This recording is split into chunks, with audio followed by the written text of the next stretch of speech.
Stories, I'm a fool for your love.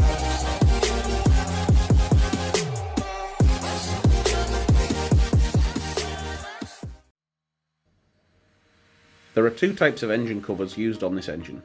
The first simply lifts off. On some engine covers, there will be 4 plugs that need to first be removed.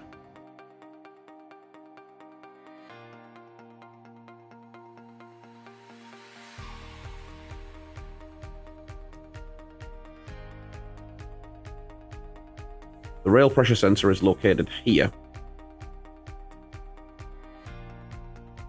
The boost sensor is located here.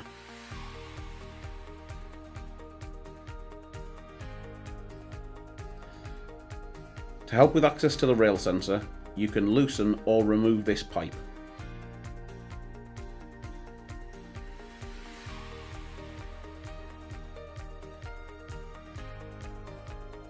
Remove the rail connector by pushing down on its releasing tab, then pulling back on the connector. Connect the factory rail connector to the corresponding plug on the supplied wiring loom.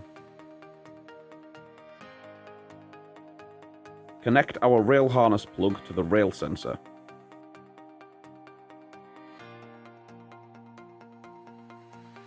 To access the boost sensor, you need to first remove this pipe. It should simply pull out. This is the MAF sensor. Connecting the unit here will cause damage to the unit and will void your warranty. Remove the boost connector by pushing down on its releasing tab, then pulling back on the connector. Connect our boost harness plug to the boost sensor.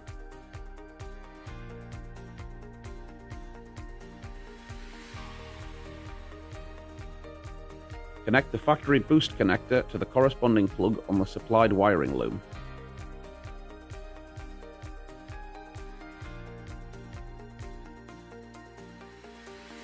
Connect the unit to the wiring loom. Place the unit in the supplied protective bag. Route the unit and harness away from direct heat and moving parts. Secure the unit and tidy the wiring loom with the cable ties provided. Replace all removed engine components. Replace the engine cover and any removed bolts.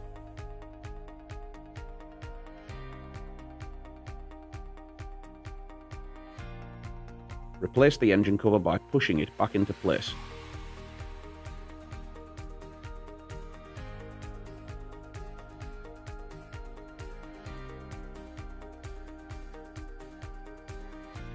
If you have any questions, please contact us.